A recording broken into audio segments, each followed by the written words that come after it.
Hey everybody, it's Kelby with Fire Through Fog. I wanted to take the time to thank you personally for giving us your time to listen to these episodes and supporting us. And if you want to support us any other way, you can go to our Facebook group, facebook.com/groups/Fire Through Fog, where there's some other posts and all the episodes get posted there. So if you want to help out, spread this as far and as wide as possible, it would be greatly appreciated. Again, thank you for listening to our episodes, and I hope you enjoyed today's.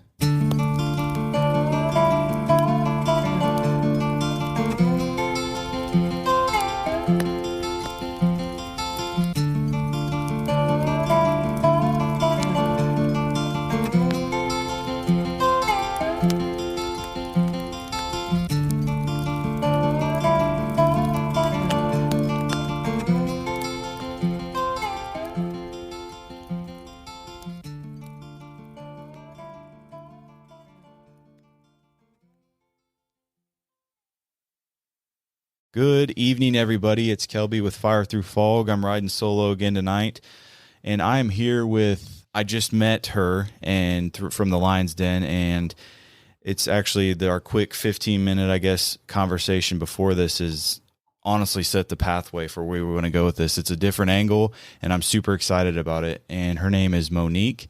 How are you doing tonight, Monique? I'm doing well. How are you? Good. Well, where did you, I don't know if I ever got, where are you from? Oh, I live in Southern California. Southern California. Okay. Have you been there your whole life? I have part-time here and part-time up in Montana.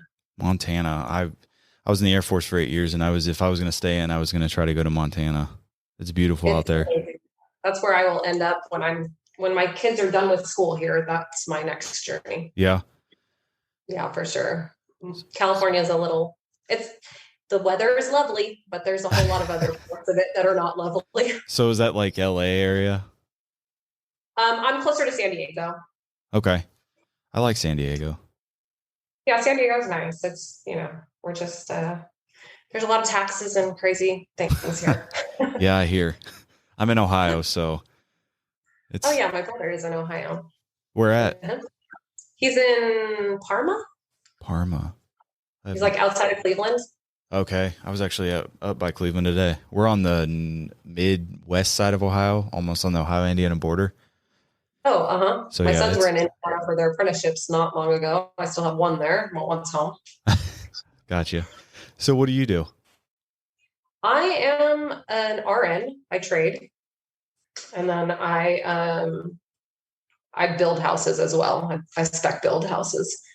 That's pretty cool. That's my kind of way to get out of nursing. I went into nursing about 8 years ago when I was 36, and I do it one day a week, and I think that's enough. Yeah, I'm sure with all this stuff going on the past couple of years too. Yeah, it's a taxing career. The people that do it all the time are amazing, and I am so appreciative of them, but I don't want to do it every day. Yeah.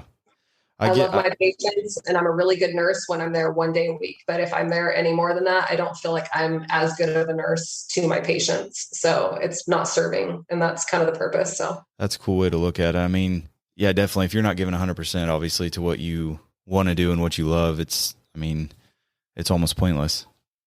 For sure. You're not doing yourself or anyone else your due diligence. So. Nope. And so that's why I made the conscious decision to find some other avenues of income. I've always done home loans. I've done that since I was like 20. So I do that as, kind of a side deal, but I don't really advertise for that. So it's just kind of when it comes. And that took me down the whole avenue of real estate investing. And that took me to building. So that's what I love right now. We'll see what's next. That's awesome. So before we started this, we kind of, a quick synopsis of your life and where you're at in life and everything. And the avenue you kind of paved was, I want to call it, you're kind of an advocate for teenagers. I don't know if that's a good way to put it. Yeah, I would say that's a good way to put it. Teenagers are kind of my jam. Yeah. That's how I put it. So, when did this all start? So basically an advocate for teenagers, I guess more so troubled teenagers, correct? Typically that's what I end up with. I was a troubled teen myself. Like I just got into every bit of trouble you could get into. I oftentimes look back and think I'm not sure how I survived it. I don't know how I was in some really precarious positions many, many times in that time of my life. And then I became a teen mom, and I say my first son probably saved me because, once he came, everything changed. But then I was a housewife for, several years. And during that time, I always just had my sons would bring home their friends from troubled homes and they would just stay. And over the years, I've probably had, I don't know, 18 to 20 different kids that have lived with me. Wow. Typically from troubled homes. And you have 4 kids, sorry. And I have 4 myself. Okay. Yep. And were you in Southern California at this time when this all began? Okay. Yep. Yeah, we've been here. So I kind of just watched, if that makes sense. Like as these kids kind of came into my home and trying to, you're bringing in a kid from a troubled situation where they're missing something, whether that means their parents are addicted to drugs or, there's separation in the family or whatever the case may be. There's some damage already there in the sense of trusting adults, in the sense of kind of trusting anybody really. So I kind of had to just watch and pay attention. How do you build trust in that space? And I think I just learned and thought about, like, what did I need? Like when I was messed up, when everything was going on with me, what was I missing and what did I need? What was I not getting? And I tried to kind of pour that into these kids. I say, looking back now, I was probably running teen boot camps without really knowing that that's what I was doing.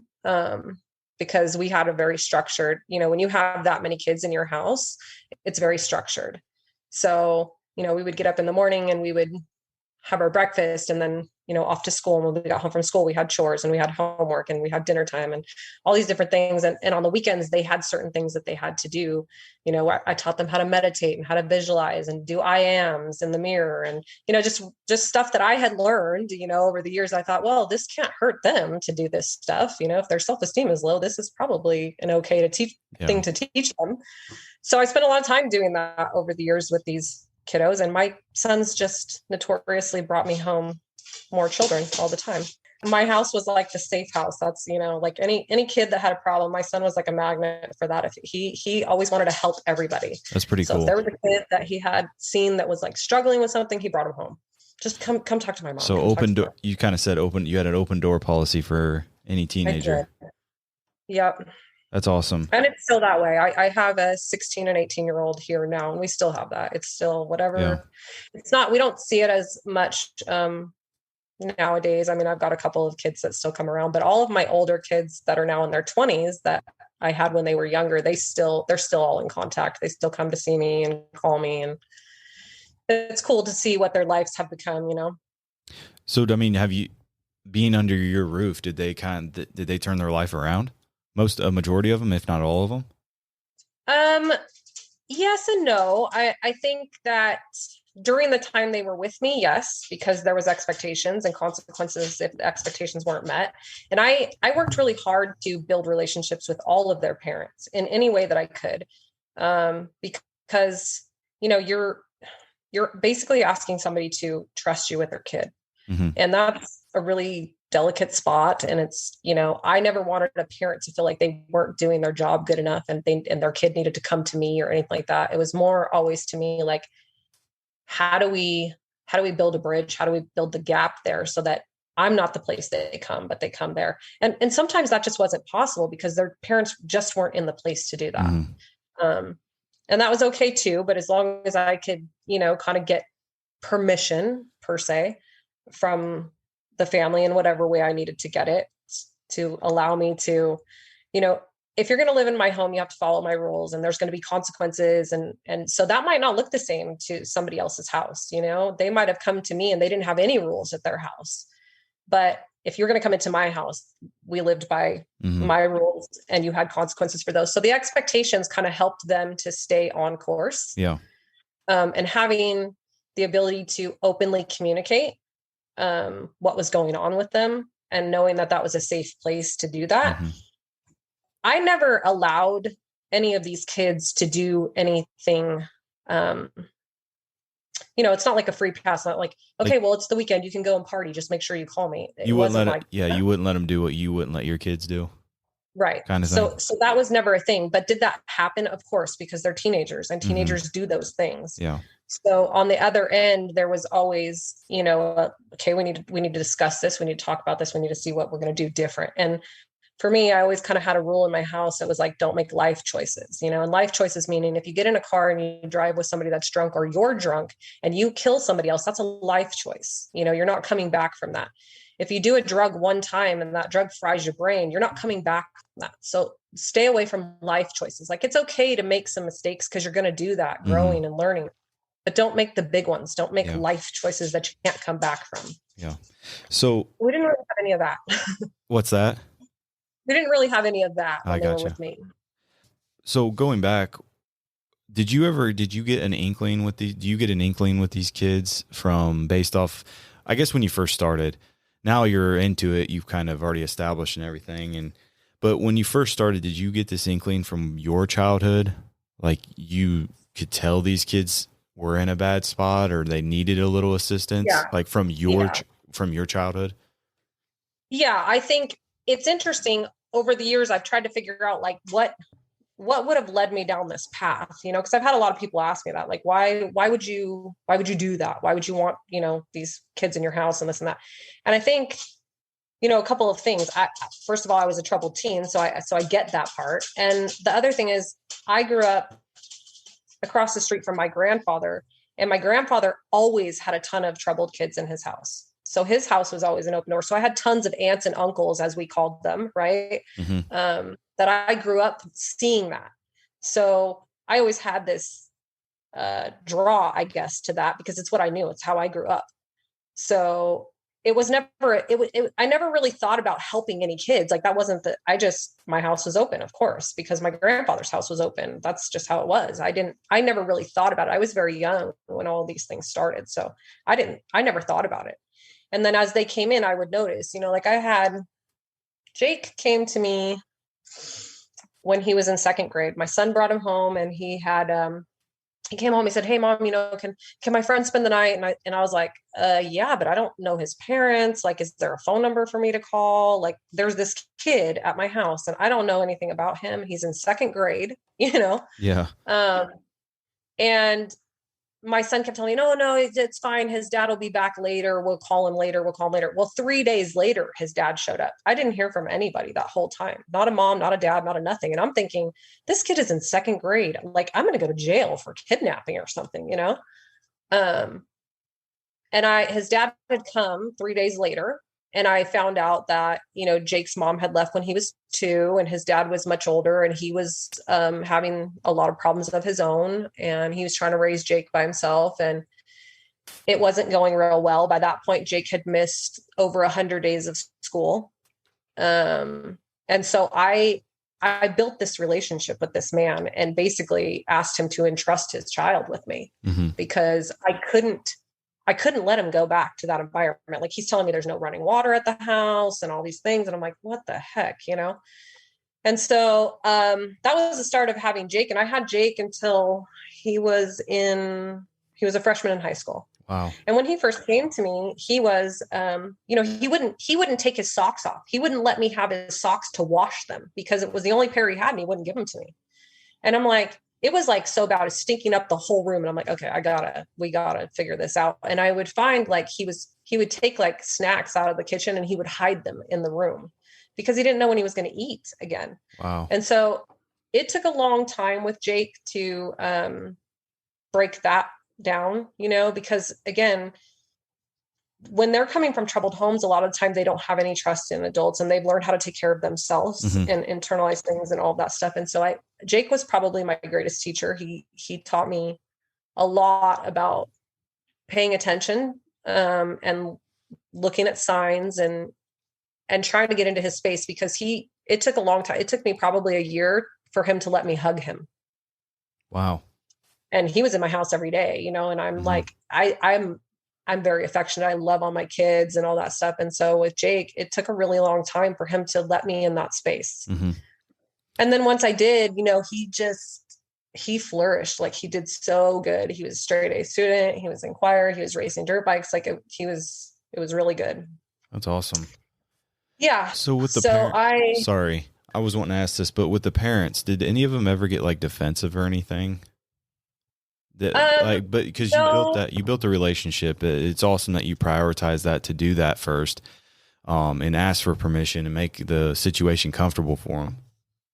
yeah, I didn't, I had one little girl that came to me, when my sons were in high school. She was 15 or 16 at the time that she first came, and Gage brought her home, because she was cutting.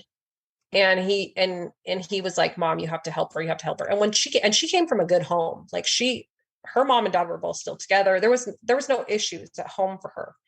So, that one was a little bit challenging for me because she was kind of trusting me with everything, with all these secrets basically. And at that time I didn't know her mom, and I didn't, and the trust with her was more important. Like keeping her safe basically was more important to me. But it didn't take me long to get her to communicate with her mom about what was going on, because that was ultimately my goal. I don't ever want to step in on any parent's toes or anything like that.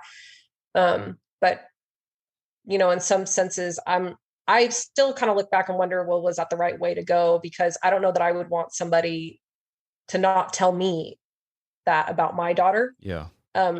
But the only way that I could keep trust with her was to not tell her mom, if that makes sense. Like she was very adamant that she would not tell me anything if I told her mom, Yeah. And so it was kind of like a balancing act. Like, do you keep her safe because that's the most important thing, and you encourage and try to build trust with her that she will then talk to her own mom and all those kinds of things. And that turned out okay, but it's not typically how I do things. But I really haven't faced any opposition per se. I haven't had any parents that have been offended or, anything like that. Typically the parents that I have encountered have been like, oh, thank goodness, because I don't know what to do with this, or we're not in a place to do this or whatever. I'm also hearing, and I commend you on, is that I have not heard or felt that you would have any zero judgment or ill will towards any parents of these teenagers. So I think that's great. I mean, you prioritize building a relationship, and I don't feel any judgment. No, and I don't think there's room for that. I mean, ultimately the goal for me, even with,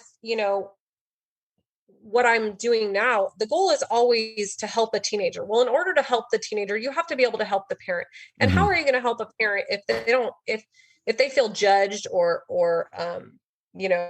looked at badly or anything like that? I don't. I mean, we're all trying to figure this out, and I don't have all the answers. There are some things that I don't even approach. I cannot speak to it. I haven't experienced it. I don't know. And I don't know how I would react. So I'm not the best fit for every challenge. And I know that. So, I know what I know because of what the experience that I have, but I'm not a licensed professional or anything like that. So sometimes, I think to myself a lot on that is like, who are you to speak about this? But I can speak to all the things that I have experienced and the kids that I have seen. And I know that I come from a place of really just wanting what's best for them as a family, not what's best for one or the other, but for them as a whole family, when that's possible. And it's not always possible. So you didn't have to go through any process or anything for this. It just happened, kind of, is what I'm getting. Yeah. It kind of just happened. Like usually, like I asked, was there was fostering, but you said ish. So yeah, I didn't. So with Jake, I did have, with all of them, in order for me to put them in school and things like that, I did have to have parental consent. So I always had something signed by the parents that I was able to get them medical treatment and put them in school. Because I had to have that. I had to be able to pick them up from school. And a lot of the time, at this, when I had a lot of kids at my home, I was a housewife.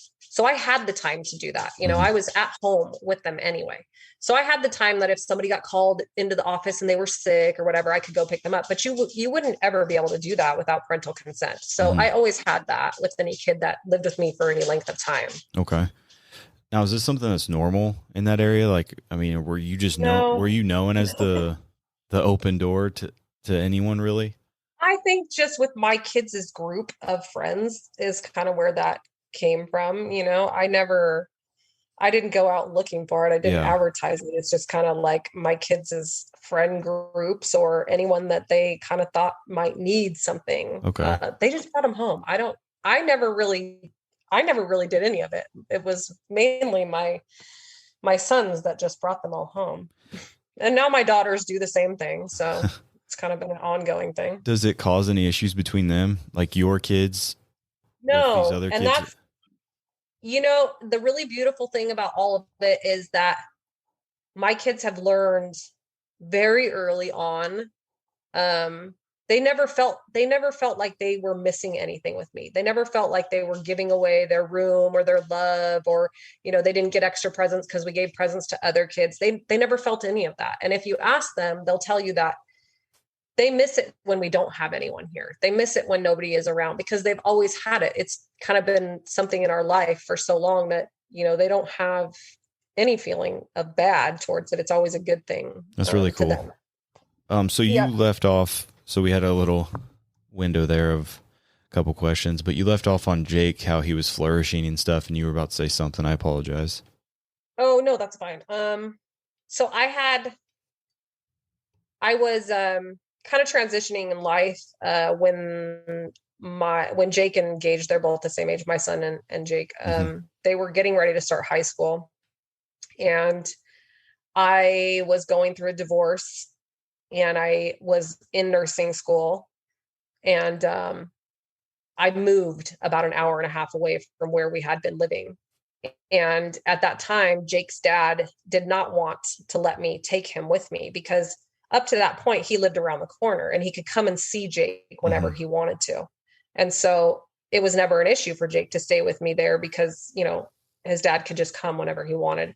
And now I was moving an hour and a half away and he didn't want me to take him with me. And you know, it was probably the most heartbreaking thing in the whole world because at that point, like, I had Jake for 6 years, almost 7 years, and he was my kid. He was my son. So it was a challenge because you have to like kind of stay in those boundaries. Like, he doesn't belong to me and his dad's saying no. And up to this point, he's allowed this, but now he's not. And so do I fight? Because I could, I had some ground to fight him on it, but I just, I just have never stepped on any parent's toes in that way. And so I ended up the first year that we moved, I was picking Jake up every weekend. So he would come down for the weekend and the holidays and any school breaks and all that stuff. And he would come and stay with us then, but he wasn't living with us full time at that point anymore. And then when he was probably 15 and a half, 16 or so, he stopped coming and he stopped taking calls and he would not respond to anything. And I was trying to kind of find out what the heck is going on. And I really wasn't getting anything out of anybody in regards to what was happening with Jake, because it wasn't like him to do that, but that's where we were kind of going. And so in the midst of that, we ended up moving back to that town. And so we had just moved back up there into that same town. And the first thing we wanted to do was like, let's see Jake, like, let's get a hold of Jake. And so for like 2 months, we kept making plans with him and he would break plans and he wouldn't show up and he wouldn't take calls. And then he would come back and be like, okay, well, let's get together Saturday. And then we wouldn't hear from him again. And it was probably about 2.5 months after we had moved back into town. And I can remember the day like it's yesterday. I sent the boys, my sons were driving by that point, and I sent them to pick up their sisters from school. And I got a call from Gage. And he basically just said, Mom, Jake shot himself in the head. Wow. And I just, to my knees, screaming. I could not believe it. I could not fathom it. That's like something you don't ever expect to hear. You don't ever expect to have that be a reality for you. I mean, you basically raised them, so. Yeah, I mean, that's it. It's weird because, when of course I go to his house and I'm sitting there and, you're waiting for the coroner to come pick your son up, like it was Wow. awful. Like there's not even words to explain what that feels like, or, and then I'm a basket case and I'm a mess, because my son just killed himself. And I also have all of these kids that are a mess and don't understand and have all these questions and they're devastated and all of these things. And so you're trying to like hold yourself together while you're holding together these kids. And so, at that time, I'm so thankful for his dad, and the way that he presented during this time. And a lot of people question why I would have any relationship with him, because basically the note that Jake left was, basically, fuck you, dad. I left a bullet for you too. Wow. Yeah. So but his dad allowed me, because he basically said, you were his mother. And so I was the first one to be able to go into his room and be with his things and go through his things and all that stuff, because I wanted to know, like, what happened? How did this happen? Like, where did this go wrong? Mm-hmm. And so I was able to read, all of his social media and go through all of his room and all this. And I found out what was going on.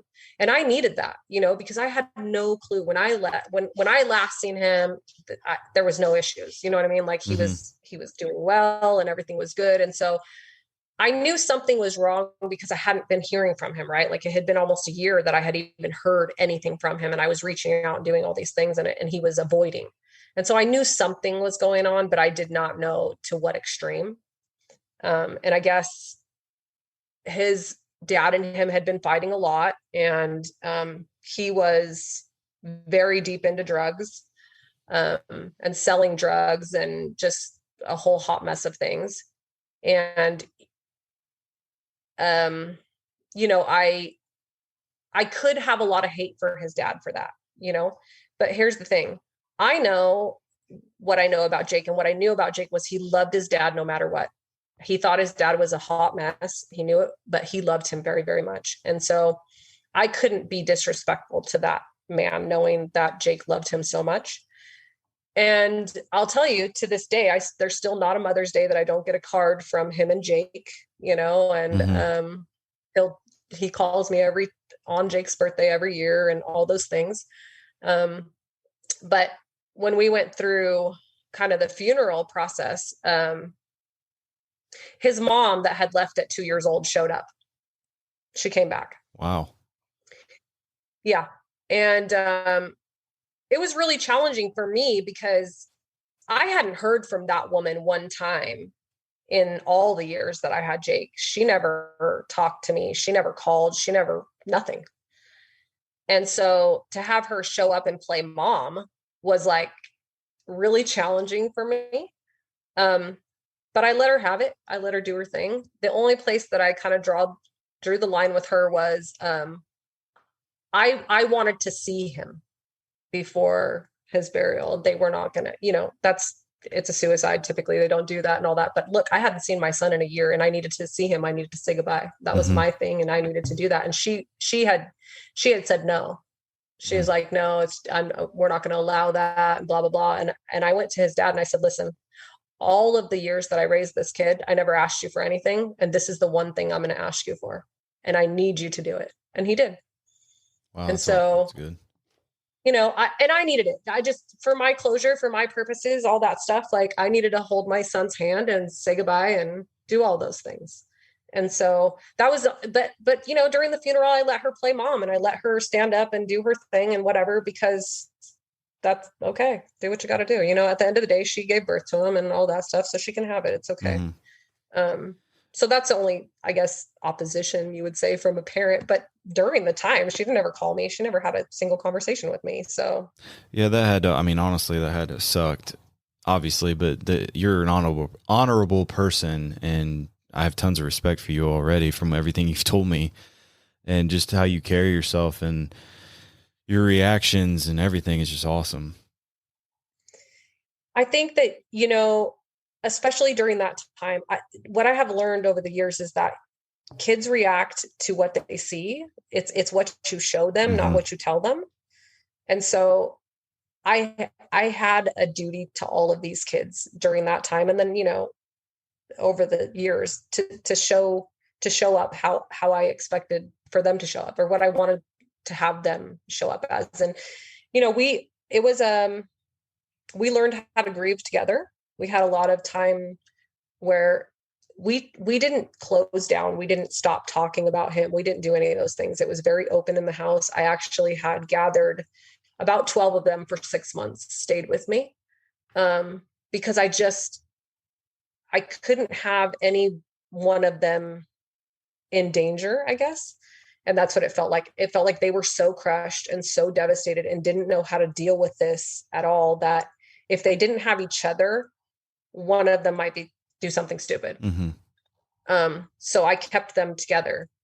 I kept them close, and we talked a lot, and we grieved a lot together. We figured out how to do all of those things together. Did your kids, so they got to see real me too, Your kids didn't find Jake, did they? How did they find out? No, his dad had come home. So his dad had found him and called Gage, I think. Either that or one of his friends had called him. I don't remember, but yeah, his dad had found him, and the note and all that fun stuff. Yikes. Yeah. That's been pretty damaging if they would have found him, because I know a few people. Yeah, Jake was, in reading back, like through social media and stuff, reading all of his back and forths and stuff like that, Gage had been trying really hard to spend time with Jake. And I got the feeling from Jake's messages to Gage that he was protecting Gage. He didn't want him in that environment. He didn't want him around it. He didn't want him to see him like that. I could tell in the messages and the way that he was talking to Gage and kind of putting him off, that he was protecting him. He didn't want him a part of it. That's pretty cool. But still, I mean, yeah, they were very close, very, very, very close. So, I wasn't surprised by that, but it's crazy what happened in a year's time of him not being in our home. Mm-hmm. I mean, there was a lot of really crazy things that were going on in that year and I kept thinking, why didn't anybody just reach out to me? Like, why didn't anybody just let me know? Because, you do that. Well, what if, and I did that for years. It was like torture. I was going to ask you that, like, did you have a what if? I mean, because you said you guys moved an hour and a half away. Yeah. Did you have any guilt of that? Tons and tons and tons of guilt and questioning of if I hadn't moved, if I had fought for him, if I, all those things, of course, like I brutalized myself for years about it. Mm-hmm. And then I don't know that ever really goes away. I don't. And I think that's a real driving force in why it's so important to me to try to bridge the gap between the parents and the teens, or just to at least give the teens a safe place where there's not judgment and all of that stuff. It's kind of like my passion and life mission to kind of make any difference that I can in these spaces, because he was an amazing creature, but this is like a permanent solution to a temporary problem. Mm-hmm. And I don't think that at the teenage level, they don't have all of their reasoning skills yet. They don't have that part of their brain is not developed yet. And so they don't understand that these things that feel like they're so big and so permanent are not permanent. It's very fixable. It's very, you're able to get through things if you have that support and all that stuff. And, teens just don't see that stuff, and things feel, it's just like with bullying and kids that kill themselves over being bullied and stuff like that. Like, you're not going to be bullied forever. Like, it doesn't have to be a forever thing, but it feels like forever for a kid like that. It really does. Yeah. High school's ruthless. Oh, it is. Like, I always told all my kids, I'm like, listen, this is like the most awful time. I mean, for some kids, like, they flourish in high school and they have a great experience and all that stuff. But I know for me, it was like the most awful time of my life, but it's 4 years and it's done. Yeah. And then you get to like start whatever life you want to start. But telling that to a teenager who doesn't have his reasoning skills is like that's a whole another thing. Hmm. They just don't get it. Definitely. That's a big group that I mean, we've talked about this multiple times, teenagers, and I guess about that fifth grade to, yeah, middle of high school. That's really when you have to get in and peel the onion back. And because this is when these kids are trying to figure their lives out and where they want to go and what decisions they want to make. And because Yep. it's all based off of support. I mean, if they don't have the greatest support system, it can ultimately lead to this and lead to suicide and all this stuff. So what you did and what you've done is just admirable. Well, I think, they even kids that have the best support systems, because look, I've talked to parents that are like amazing parents and they're doing every single thing that they can in their mind to be supportive of their kids and to give them a stable life and all of those things. And yet there's still something that is Hmm. missing there.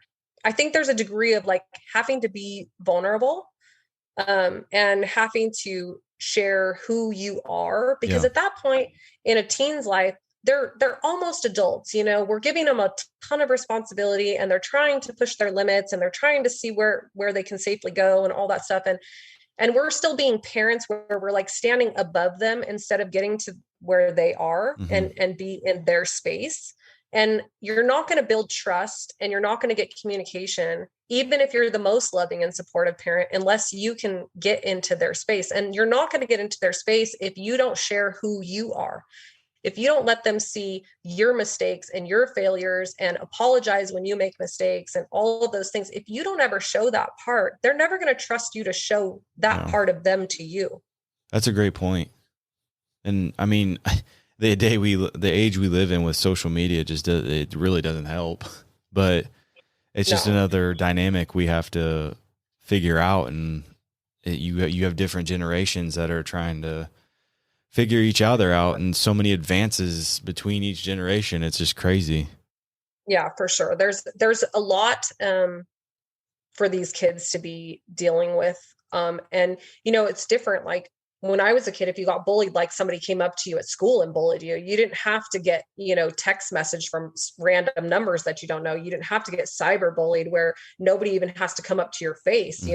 They get to do it behind a keyboard and all that stuff. Like there's a whole different degree of that stuff. And these kids are also in that space where if they have low self-esteem or whatever, they're looking for ways to feel like they fit somewhere. And if that fit is through drugs or through cutting or through, bad groups or whatever the case may be, they're going to go wherever it is that they fit, wherever they Hmm. feel like they are not outcasted, basically. Yeah. Because everybody wants a sense of belonging. Everybody wants a sense of being seen and heard. And, if they don't have that anywhere else that they trust, like I said, they could come from the most supportive families. It's just as to whether or not you're in their space enough that they're going to Hmm. share that part with you. You've proved me wrong with what I've thought of. I never looked at it that way, especially. I mean, I guess I never knew, but that's why I'm glad we're having this conversation. I've always firmly believed that if you don't have a good support system, obviously it's true. If you don't have a good support system, it's not going to help, and it could ultimately lead to you just going to very dark places, leading to suicide. But Sure. I mean, even if you have the greatest support system, I guess just teenagers are teenagers, and it's just there's a lot of stuff going on in their lives and emotions and just a There lot of is. moving parts. So I'm really enjoying this conversation because we're hitting a different angle, a different I think that that's age kind of group. the space that I really think is the most important when I'm like talking to parents or anything like that. I'm always like, um, trying to come at it from a different perspective. When I had my 18-year-old, when she was 16, she went through about a 6 to 8 month period of, it was like, oh, this is what my mom told me I was going to deal with. It was horrible. She would not talk. She was in her room in the dark, not come out, like just, it was really bad. And I really didn't know, like, how do I get into this kid's space? Like, I've had all these kids come into my home over the years, but with my own daughter, like I am struggling in this space. I cannot figure this out. And I started to do little things. I would leave her I would leave her post-it notes, just in hidden places, in her bathroom, in her bedroom, when she was at school, places where she would find them randomly, in Mm-hmm. drawers and whatever else. And I would always, I had always told her, I said, listen, you can tell me anything you want to tell me. You can tell me I'm the shittiest parent on the planet if that's what you want to do. But you have to do it respectfully. That's my only caveat to anything, is that you have to be respectful when you tell me. So if I'm not meeting your needs and I'm not supporting you in the way that you need me to support you, you can always tell me that safely, but you just have to be respectful. And, for the first probably 6 months, she was still a jerk, like everything I did, she didn't care. It made no difference, but I was consistent and I stood there, steadfast. I never wavered, and I didn't take things personally, because I think that's a big thing with parents is your kid acts like a jerk and you take it personally. And it isn't a personal thing for the most part. Typically, it's because of something else they're going through, something else that they're facing is a challenge, and they don't know where else to put it. But you're a safe place because you're going to love them no matter what. And so when you can stop taking things personally, it allows you to kind of see things maybe more from their perspective. And when I started this journey with her, I thought to myself, okay, what did I need at her age? Who did I need in my life? What would I have wanted my mom to do? And I kind of started to show up in that way. And then I took it further from that. And I talked to her and I said, what do you need? Because maybe what I needed at her age, she doesn't need. Maybe she needs something different than what I needed. It was a place to start, but I needed to take it even further than that and get into her space and see how she needed me to best show up for her. What did she need from me? And sometimes they don't know. And sometimes that takes them a while to even figure out what it is that they need from you. But I kept asking her that question, like, how do you need me to show up? How can I best support you in this? Do you need me to leave you alone? Do you need me to be right here next to you? Like, what is it that you need from me so that I can kind of give you that and show up in the best manner for you? And that made all the difference, because I wasn't showing up in the way she needed. I was showing up in the way that I thought that I would have needed then. And so I think that that's a really important thing for parents to kind of get at, is first of all, look at your own shit. Like, what are you carrying around that you're bringing to the table? Because we all have our own traumas and our own events that happened and our own injuries and hurts and all that stuff. And so it's really important that you deal with your own crap first. And then it's building a relationship like you would build with anybody. How would you treat your best friend? Like, how would you talk to them? How would you show up? How would you be? Would you, do you go out to lunch with them and all that stuff? Like, why wouldn't you do that with your own child? Why wouldn't you put as much effort into building that kind of relationship with your own child? Yeah, I like but that. we don't do that stuff because we're parents and we know better. And we're just trying to guide them. And we want to give them all these rules and things they're supposed to do and all that. But we're missing like a key element in building a relationship like you would build with anybody. And they should be the most important relationship that you're building aside from your significant other. Definitely.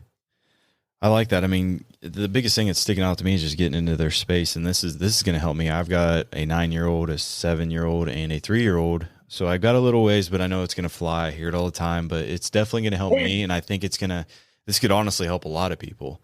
Just hearing your tactics and stuff and the different angles you've taken and how you approach things and how you think through things is definitely, it's going to help me. And I'm going to remember this. And look, I screw it up all the time. Like I tell the girls all the time, like, listen, I am just trying to figure it out over here. And I don't have all the answers, but I'm doing my best. And so when I screw up, I always apologize. I don't ever put myself above them. I'm right there with them. They're ownership. Just little humans. You know what I mean? Like, they're not below me. They're just little humans. So it's always been a really important thing to me to make sure that they know that I know when I mess up, that I made a mistake there. I'm really sorry about that. But again, like, we still have really strict rules in my house and there's still consequences and all those things. So none of that stuff changes. The parenting aspect doesn't just go away because we've built a relationship. We're not best friends over mom and daughter. Like, these are still my daughters and they still have rules and expectations that have to be met. But there's nothing saying that we can't have a really great relationship during that time. You know Yeah. what I mean? Do you think having these other teenagers in your house and your kids seeing some of the things that these other kids were going through, do you think that helped them and prevented them from doing or experimenting some of those things? 100%. I know that Jake was my son's greatest teacher. And I will tell everybody that from day one, because they never got into drugs because they know what it did to him. They never went down that path because they seen the destruction of what happens when you go down that path. And, you know, it has deterred, I'm sure, um, a lot of unfortunately, I see it a lot in the ER too. There is a rampantness to kids that want to commit suicide or have suicidal thoughts or whatever else. And it's just so tragic. Mm-hmm. But my kids don't think about that because they know what it is to be on the other side of that. Yeah. They know how much pain that leaves behind for everybody else. So he was their greatest teacher in that. And yeah, we've seen it, teen pregnancies and cutting and, drug use, all those different things we've had in the home. And so it's allowed them to see the consequences of those things and watching them recover from them too. We had my little girl that was a cutter hasn't cut in 5 years. And that was a big deal. Like, to not do that and to recover from that is a big deal. And all of us are in this together. It's always been an open communication in my house with everybody. Mm-hmm. There's not secrets in this house. So if one comes in and they bring in their stuff, they know they're bringing it to the family, not just to me. It may start out as just a conversation with me, but eventually it becomes a family thing, because then they get the support of everyone in the family too, and not just me. Yeah. If you're opening yourself up to your kids and you show them your mistakes and take ownership and responsibility for your stuff, but then you have these other kids coming in and taking responsibility and seeing everything and everybody's transparent. I mean, I'm a firm believer in that because I kind of was raised just everything should be hush hush. Like if this happened, it should just be hush hush because we don't need to talk about it. But I married my wife. Her family's completely the opposite. So it's given me kind of a good balance, and I see why stuff should be transparent. I see why things need to come out, and you build that trust because you know everything about this person. Right. Yeah, I think that's a big deal. And then it also, I think what I've seen with all of them together is it gives them support, but it also gives them a place where there's non-judgment. So they can kind of get some self-esteem back with knowing that, okay, well, they know all my crap and they still love me anyways, and they're still here anyways. And so it kind of gives them that foundation too, of knowing that you're not broken. There's nothing wrong with you. Definitely. This is just time in life, and it doesn't need to define you. I always, with my kids, I've told them about my history as a teenager and all the dumb stuff that I did and everything else, because I want them to know that that doesn't define me. It didn't change. I didn't have to be that my whole life. Like, I got to pick what I was going to do next. I got to take ownership of that and say, okay, well, this doesn't work for me. I need to do something else. I need to try something else. And I have failed a million times as an adult, so I let them see those, because I don't stay in that place either. I'm not going to stay in the place of failure. Okay, well, that sucked. That hurt. Moving on. We gotta move to the next thing. And so it kind of gives them not only a parental support, but also peer support. Yeah. That's awesome. Which I think as teenagers, they need that, Oh yeah. I mean, learning from others' mistakes is another big thing. I mean, yeah, if you touch the flame, you see someone else touch it, they say, ow, I don't think you're going to touch it. Because on the contrary, a kid, they see a stove, they're going to go put their hand on it. It's ow. I mean, it's crazy. So, for sure. Just a couple more questions, unless you want to add some more things. Yeah, absolutely. So have your kids, I've been wanting to ask this, have they, from everything that you've went through and they've went through and the stuff that they've seen you as a mother and basically a mother figure for all these other kids, have any of them ever come up to you and say, Mom, I'm going to do this one day. I want to do what you're doing? I think that I watch my son, he's 23, and he is still kind of that way. He's young, but he has a really good career and he makes good money, and he takes care of himself, and so he always takes care of everybody. Okay. He brings anybody that needs anything into his home. He already does that.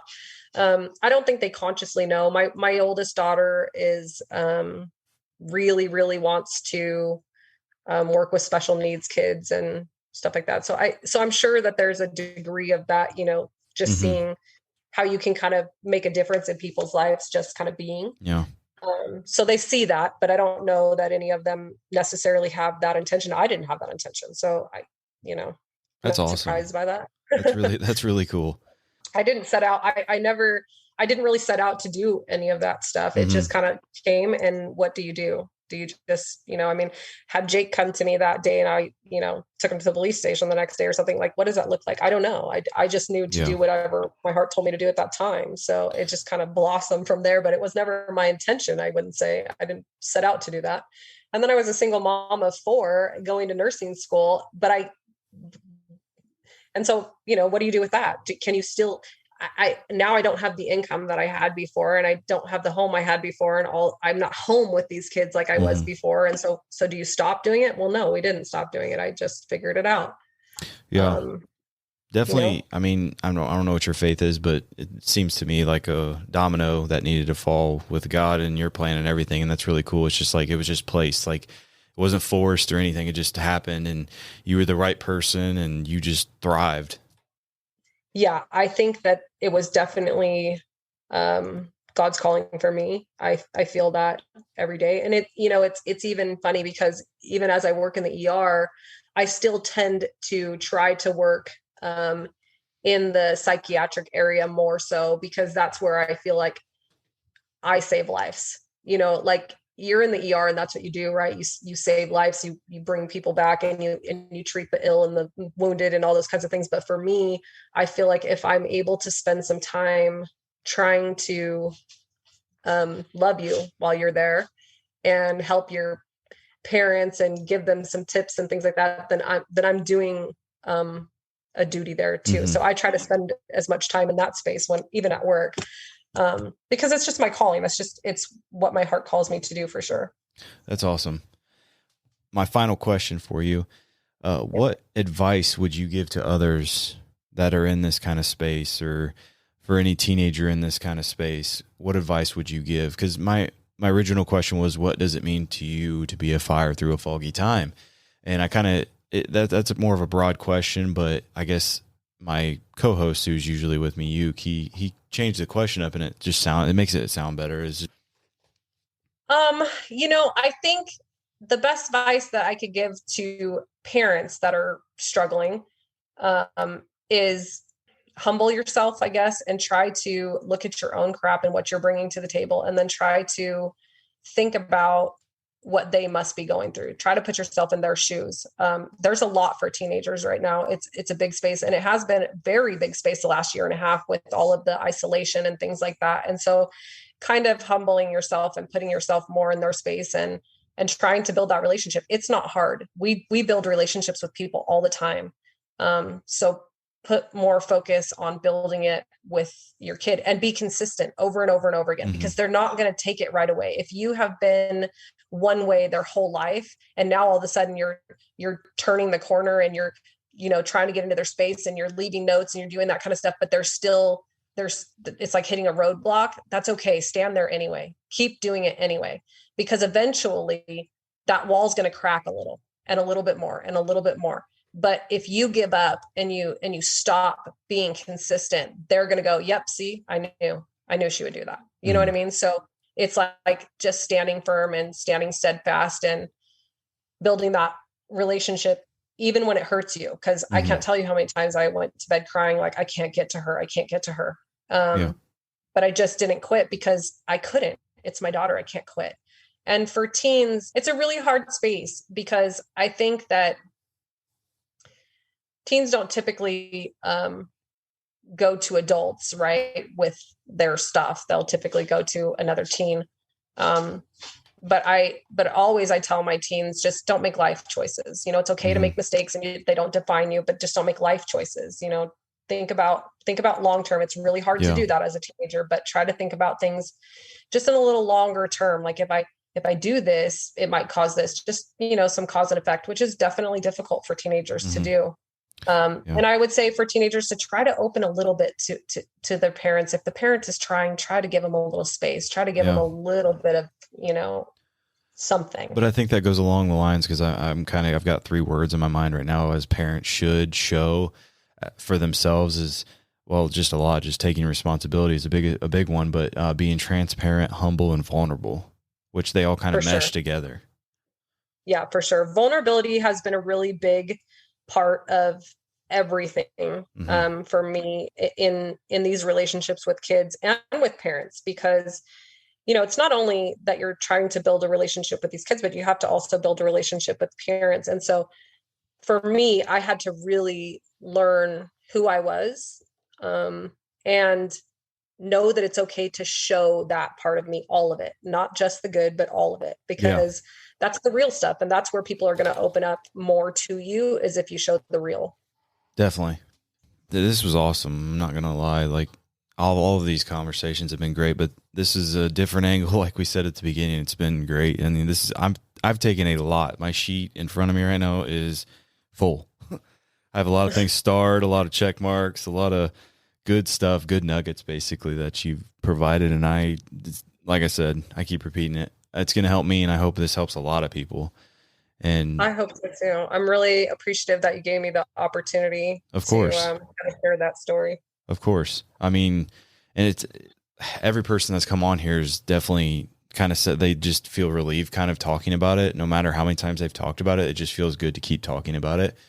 So I hope, Yeah, if you can make any kind of difference for anybody else. I've had a lot of parents reach out to me based on posts that I have posted and stuff like that. And if I can give you one piece of advice and it helps you, then it's made everything for me. Like I I live for that. If I can yeah, help you to build that with your kid, or to help your teen not feel so alone, or whatever it is that they're going through, or feel like that's my goal in life. So I it's appreciate good for that. me. If I ever feel like I'm failing, I'll just send my kids your way. But I'm just kidding. I won't let that happen. You've taught me enough tonight, and I feel like I've gotten enough from my life that I can handle it. Oh yeah, you for sure can. Well, I We all appreciate it. can, actually. Yeah. It just doesn't feel like it sometimes. Oh yeah, definitely. But I definitely appreciate your time, and if you're good, we can wrap this one up. Yeah, I appreciate it. Yeah, of course. You have a wonderful evening. You too. Thanks so much for calling me late at night on your time. No, no worries.